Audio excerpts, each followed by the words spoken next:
রমজানে গাইবান্ধায় সপ্তাহব্যাপী সুলভ মূল্যে মাংস ও দুধ বিক্রি শুরু করেছে প্রাণী সম্পদ অধিদপ্তর।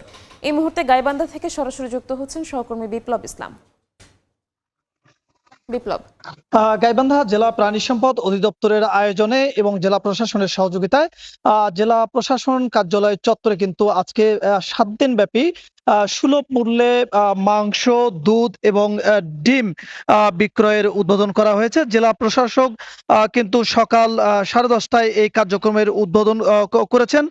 তো আমরা দেখছি যে এই কার্যক্রমে আজকে কিন্তু মাংস সুলভ মূল্যে 100 টাকা সরকারি ভর্তুকি দিয়ে এখানে 650 টাকা বিক্রি হচ্ছে। পাশাপাশি দুধ কিন্তু ৭৪ টাকার স্থলে এখানে 10 টাকা ভর্তুকি দিয়ে 60 টাকা বিক্রি হচ্ছে। পাশাপাশি ডিম কিন্তু সুলভ মূল্যে বিক্রি হচ্ছে।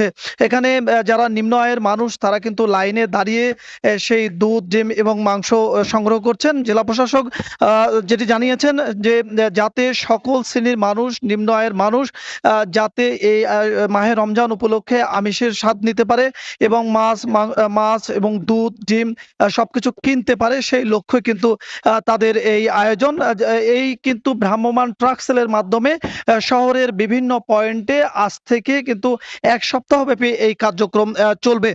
জেলা প্রাণী সম্পদ কর্মকর্তা আব্দুর রাজ্জাক যেটি জানিয়েছেন যে সরকার এই উদ্যোগ নিয়েছেন যাতে সকল মানুষ, যারা নিম্ন আয়ের মানুষ, যারা মাংস তারা এই উচ্চ মূল্যের বাজারে কিনতে পারেন না, দুধ কিনতে পারেন না, তারা যাতে সহজে এই কার্যক্রমের সাথে আসতে পারে এবং জেলা শহরের যেগুলো গুরুত্বপূর্ণ স্থান সেই পয়েন্টে কিন্তু ট্রাক সেলের মাধ্যমে দুধ, মাংস এবং সেই ডিম সেল করা হবে। আমরা দেখছি যে লাইনে দাঁড়িয়ে কিন্তু নিম্ন আয়ের মানুষ যারা তারা কিন্তু এটি সংগ্রহ করছেন। এটি যাতে মাংস, দুধ যাতে মানসম্মত হয়, যাতে সেটি সঠিকভাবে ডিস্ট্রিবিউশন হয়, এই লক্ষ্যে কিন্তু জেলা প্রশাসন এবং প্রাণী সম্পদের কর্মকর্তারা সার্বক্ষণিক তদারকি করছেন।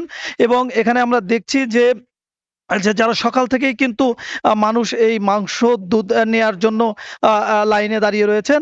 পবিত্র মাহে রমজান উপলক্ষে এই সুলভ মূল্যের কার্যক্রম কিন্তু আজকে শুরু হয়ে সপ্তাহব্যাপী জেলার 3টি স্পটে কিন্তু এটি দেয়া হবে, যাতে সাধারণ মানুষ, যাতে যারা নিম্ন আয়ের মানুষ তারা যেন এটি সংগ্রহ করতে পারেন, সেই লক্ষ্যে কিন্তু এই আয়োজন বলে সংশ্লিষ্ট জানিয়েছেন।